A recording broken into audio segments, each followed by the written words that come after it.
All right, what's up, everybody? This is it, guys. We have reached season 4, episode 1 of Attack on Titan, the final season. I'm not gonna lie, but on one hand, I am obviously super excited about it, and I can't wait to see where the story is gonna go.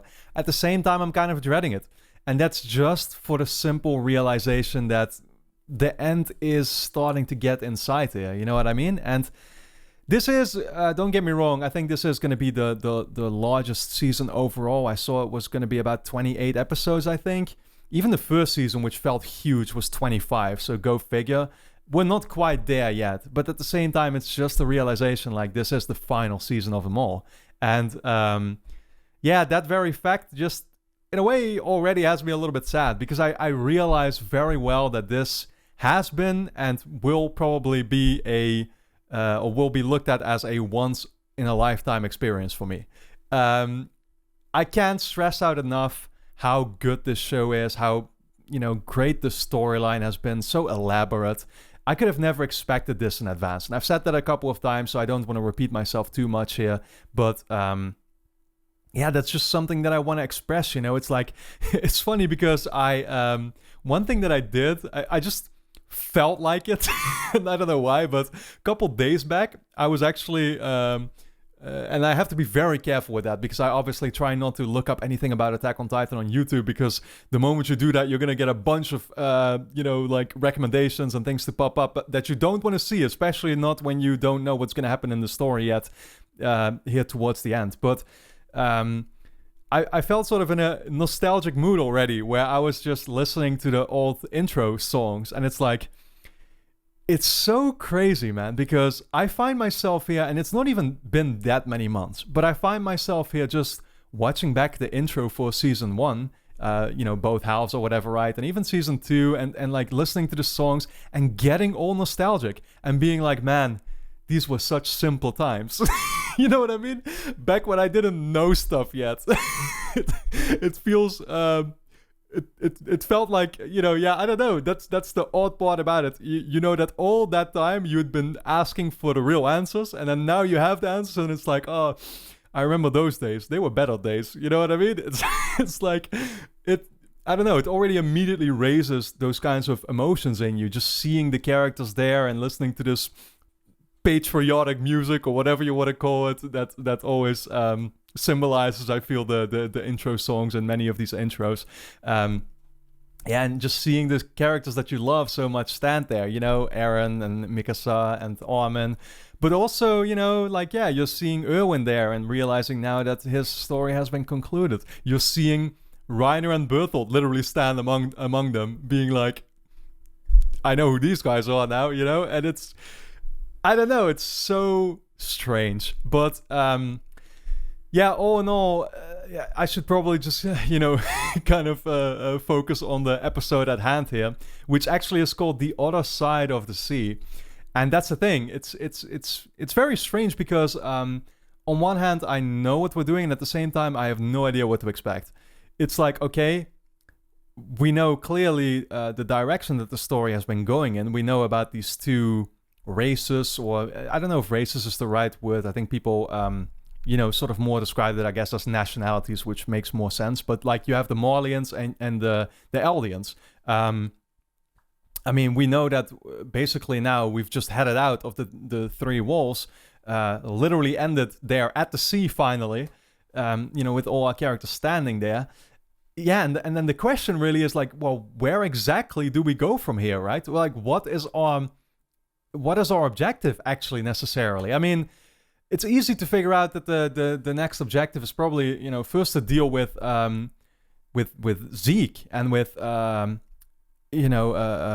I think, who should still be alive, and the Duck Titan guy or whatever, right? I mean, they're sort of priority number 1, if that makes sense, because they are Titan shifters, I think is what people call them. People that can actually turn into these crazy Titans, the 9 Titans that originated from the whole story about this Emir character, right? But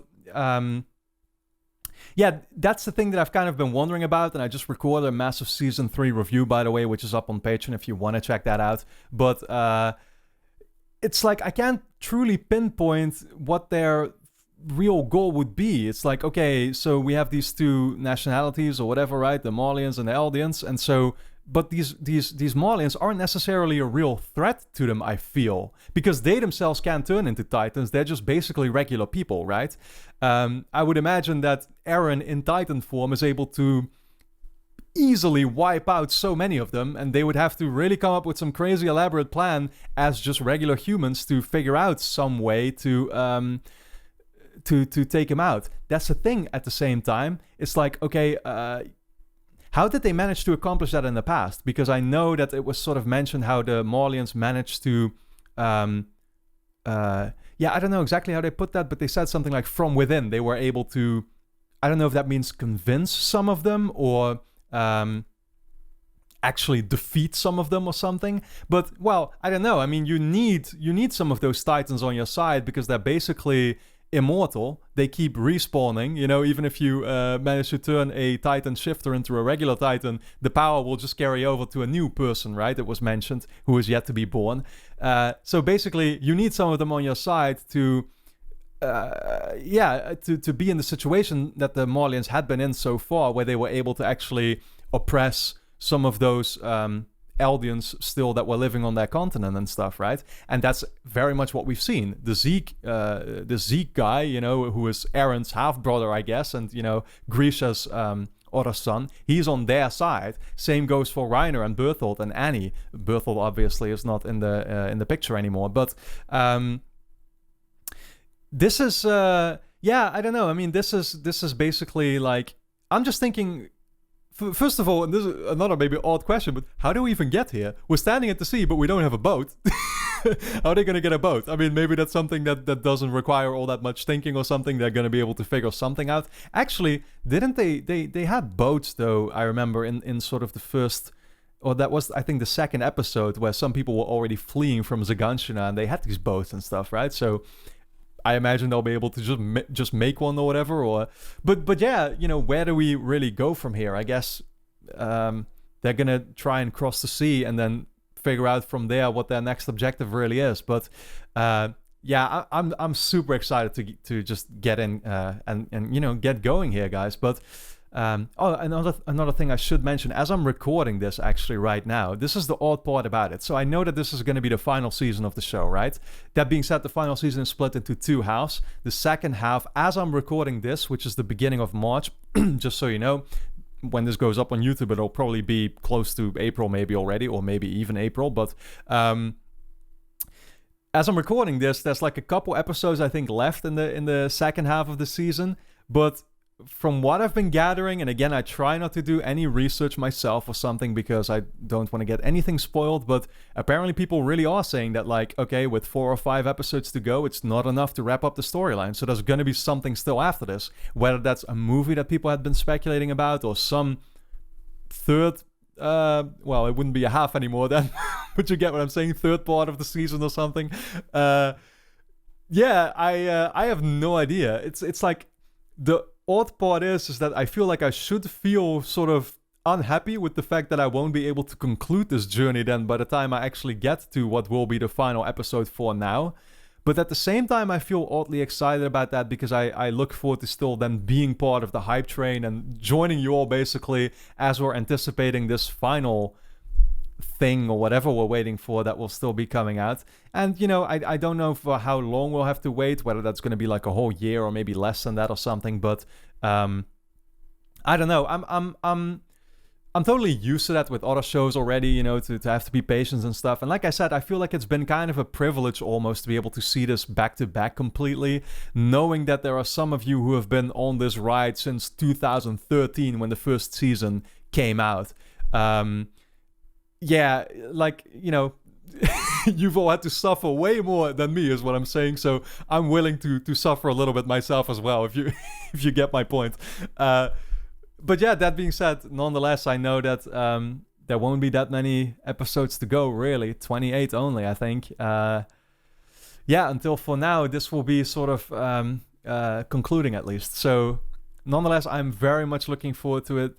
Can't wait to get started here, and that's what we should actually be doing, right? Of course, if you enjoy my reactions, you can already watch the next 8 episodes, which means all the way up until Season 4, Episode 9 over on my Patreon, which is linked on top of the description. Over there will also be, of course, full-length reactions if you want to watch the entire episodes along with me, as well as my OVA reactions. All the OVAs that I've, watched in the past will be up there for you to check out. A couple of exclusive videos as well. Like I said, I recorded a major, I think, half-hour review for Season 3, actually. And sort of, a couple more thoughts heading into this final season and stuff. So if you want to watch that, that's up there for you to check out as well, should you want to. Of course, your support is very much appreciated and is what allows me to do these videos in the first place. So keep that in mind. But then for now, yeah, we're just going to get going here, guys. So this is going to be Season 4, Episode 1, called The Other Side of the Sea. Here we go.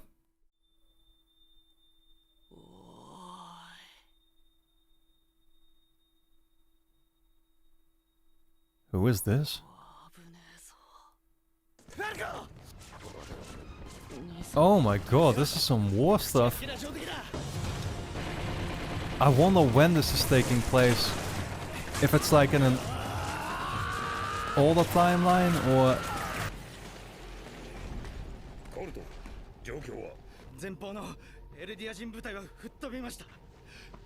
I'm assuming they're all Eldians, right? 掘り進めるのは無理です。無理？それは命令か。エルディア人が私に命令するのか。おいお前、我が隊長に何？ Well, these guys then not, and he is. このままでは。お前たち誰だ？とりゃ、一から作戦を説明し直さなきゃだね。耳だけ貸してな、ファルコ。あのスラバ要塞さえ落とせば。What's lava? すぐ下にある軍港の中東連合艦隊を沈めさえすれば、この戦争は Damn, these visuals, man. But who are they fighting against? 高台を守るスラバ要塞を抑えなきゃ、軍港に攻め入るのは無理なわけ。それで、俺たち戦士候補生がなんでこんな前線に駆り出されてるんだ。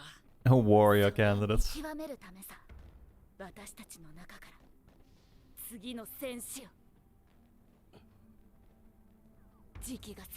What, just like Reiner? And Berthold?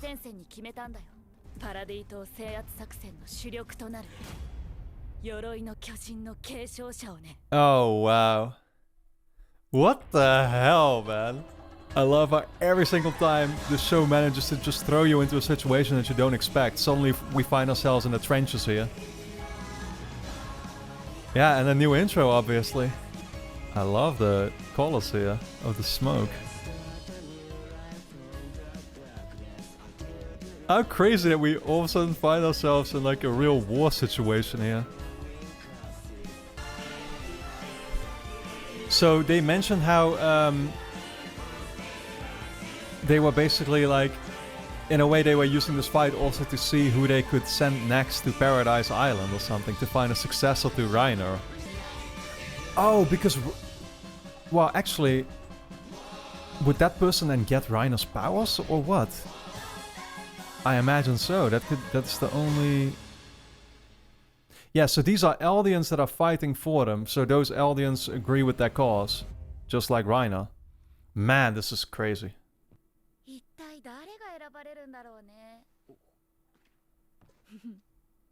なんだガビ、自分以外の比較対象が他にいねえって口ぶりだな。だって他にいないでしょ。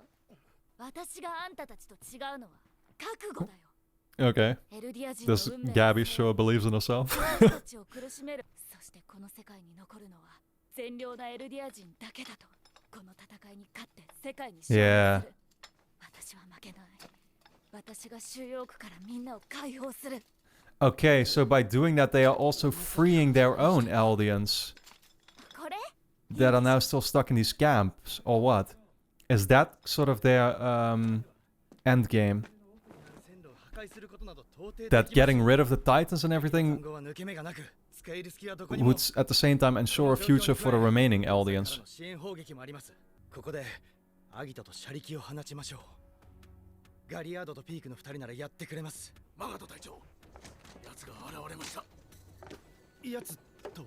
That. Oh. その戦闘と最後尾に計4門乗っかってる。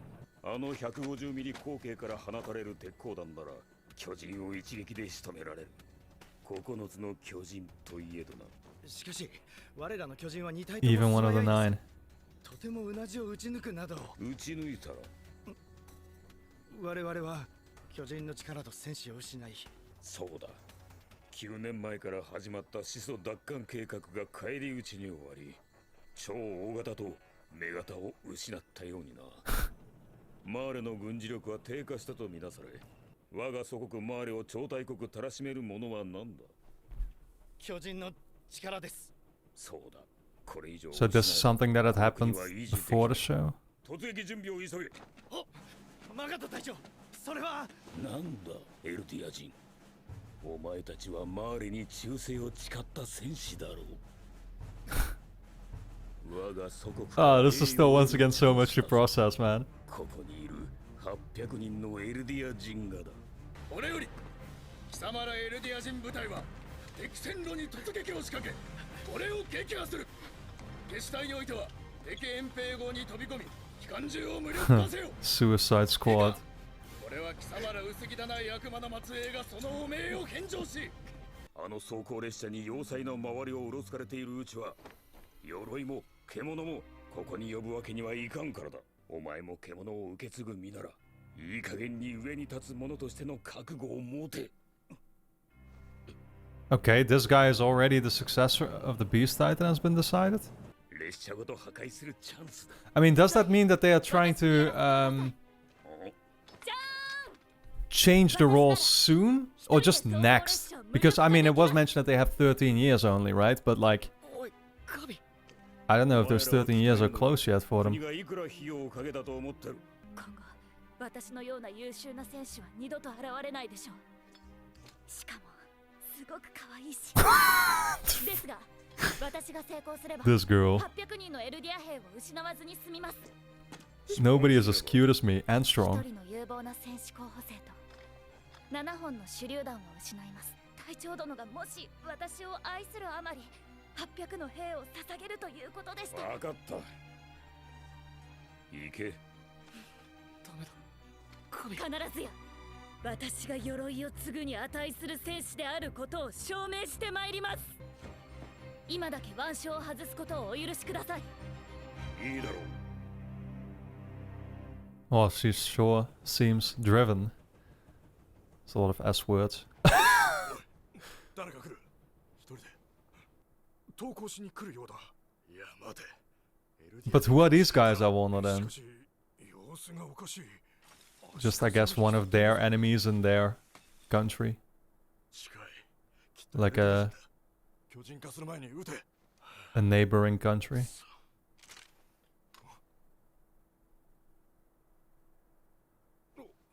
なんだ。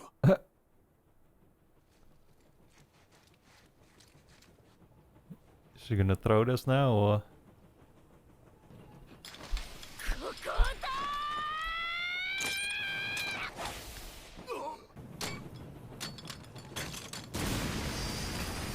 That's what you get for doubting yourself, guys. Should have just made the call. ガリアド、急げ。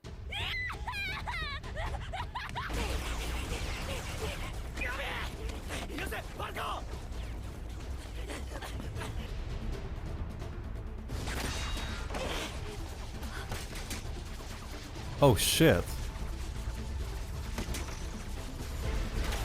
What is this? Is this another Titan? Is this the one Titan that I don't know about yet? Galliard? これより降下作戦を開始する。くれぐれも作戦通りジークが矛となりライナーが盾となるのだ。 Nice beard. I'm still trying to figure out when this would be taking place in the timeline, though I do think it's just gonna be after, and I assume Zeke and Rhino just managed to get back, right? And recover. Yeah, I mean, they can recover almost instantly, so... Oh, that's our favorite right there. I love the face armor he has. 何してんのワルコ。エリアはかるだろう。彼はもう戦闘能力のない捕虜だ。 Oh, they managed to get one of their enemies はい。敵なんかほっ for interrogation. 鎧を継承できると思った。変なやつ。何か言ってる。彼に出血は収まってるから安心しろって。触るな。汚れる。 Oh, that's what he's saying. 悪魔。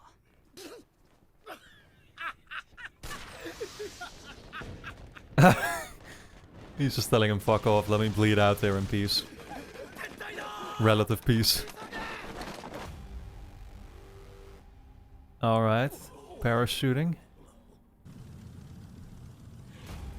I love how the setup here is very reminiscent to the walls once again there. Another round structure.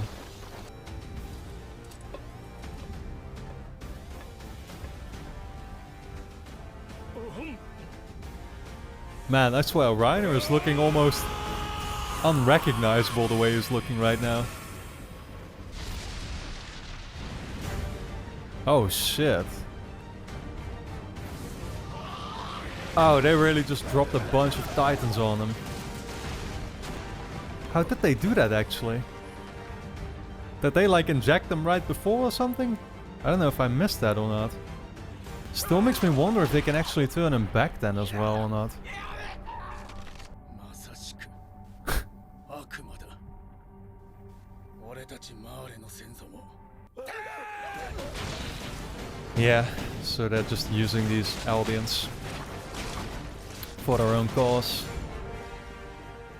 I mean, what else can they do? 質量爆弾の威力は十分。28、29、1と数は把握した。しかし、また壁かよ。壁はもう。I love it, man. Yeah, it's crazy how he now turns out to basically be, you know... I mean, he has this soldier role here himself in his own kind of world. Well, I shouldn't say soldier, I should say warrior, but you get my point.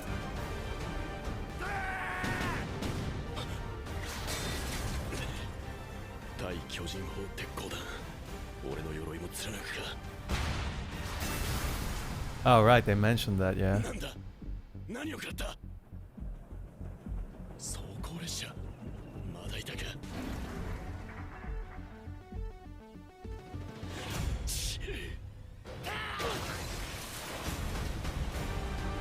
Okay, that's this new one.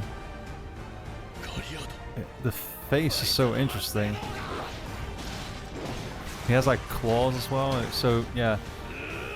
This kind of reminds me of a lion.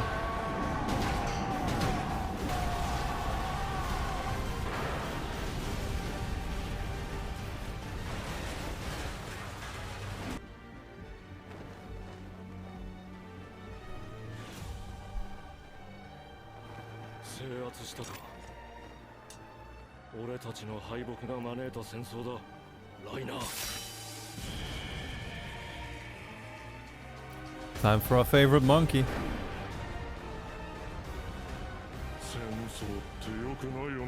I love how he's saying that when he's the one clearly enjoying it so much.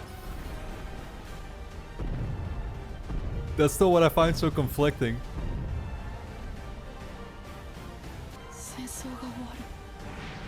Here he goes again with his Olympic throwing. Ooh, are those... Oh shit.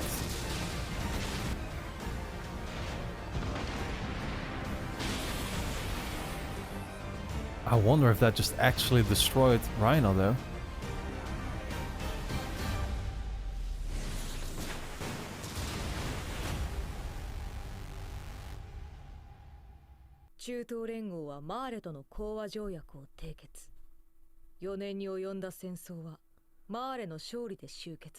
Okay, so it's like the Mideast. だが世界には巨人の力が全てを支配する時代が終わりつつあることを知られ、マーレは一刻も早く始祖の巨人を手に入れる必要に迫られた。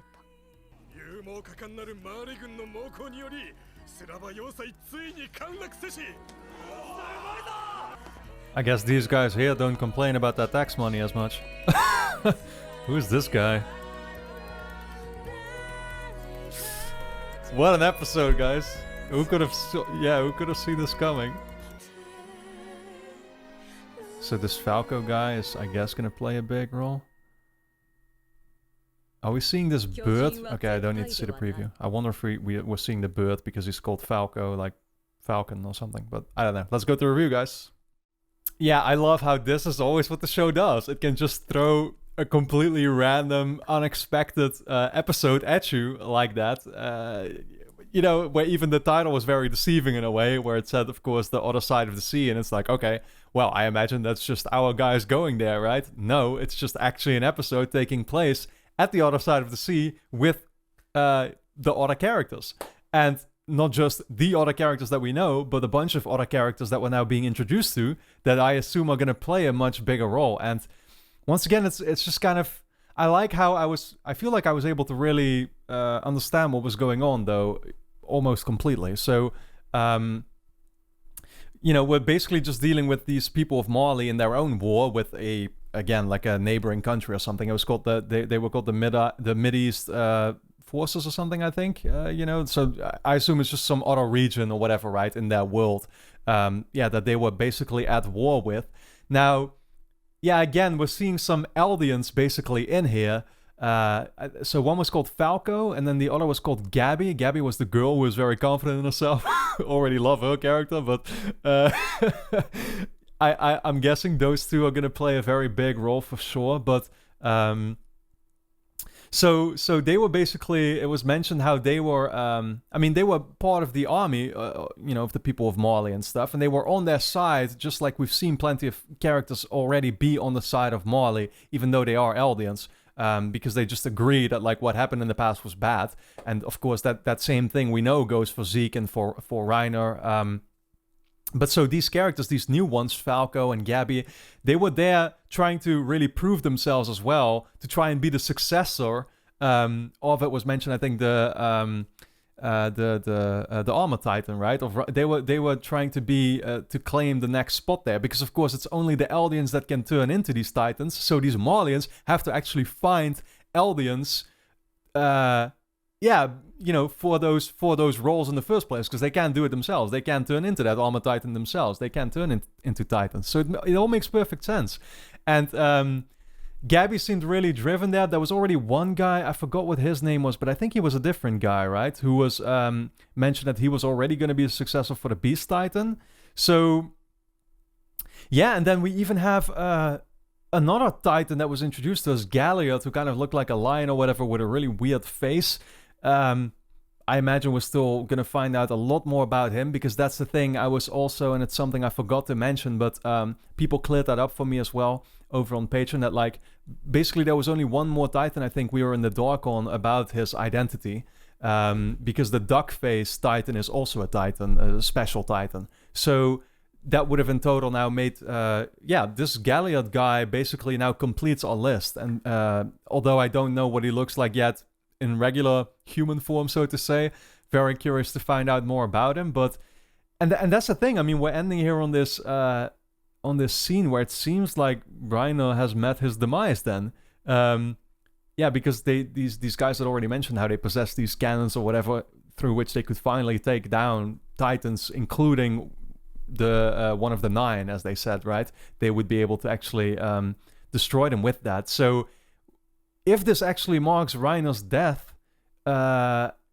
that means now immediately they're gonna have to, you know, come up. Or actually, well, I mean, yeah, that's the thing. If it would have actually marked his death, then I guess they would not have a choice in choosing who would inherit his powers next. It would just be a new Eldian being born that would inherit his powers. The question then is, would it even be an Eldian living in their zone of Marley, or would it be an Eldian in the walls on Paradise Island, I guess, right? I would think that would be completely random or something. But so I guess that makes more sense that Reiner didn't actually die here yet. Would have been, well, I don't know. Again, he could be gravely injured again or something, which will just cause him to quickly wanna get him eaten by a Titan of theirs. And yeah, therefore they would have to now choose their next successor very quickly, right? I don't know. I mean, that's just kind of where I see it going, but super fascinating how we just started off with an episode where we didn't even see Eren and Mikasa and Armin and our guys of the Survey Corps at all. We just saw we just got an episode completely from the perspective of the people in Marley, and I absolutely loved it. I mean, it sets a great precedent for, where this season is going to go, even though I obviously have no idea.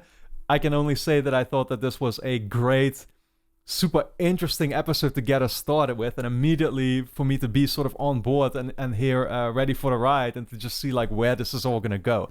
Maybe one thing I could still quickly mention, because I know that this last season was apparently done by a different studio than the studio that made the first 3 or whatever. I was most surprised actually that I did not notice really many disparities or differences or something at all. In fact, I really didn't notice anything. Like, I thought about that real quick before I started recording this review. Like, oh yeah, wait, this was supposed to be made by a different studio and stuff, but I did not notice that whatsoever. So, not that I'm the the biggest sort of expert here on anime or something, as you know.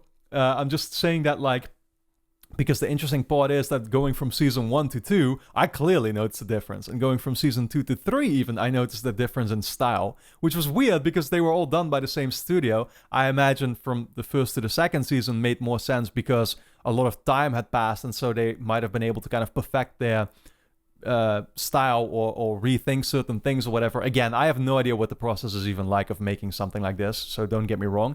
But from season 2 to 3, I found it a bit confusing how it looked oddly different, I thought, or at least noticeably different.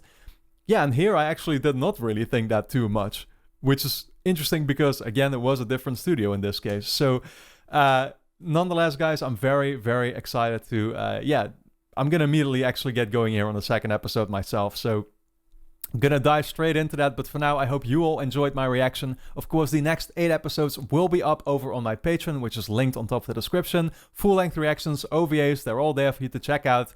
So go and do that. And then for now, I want to thank you all for tuning in, and I look forward to seeing you back for episode 2.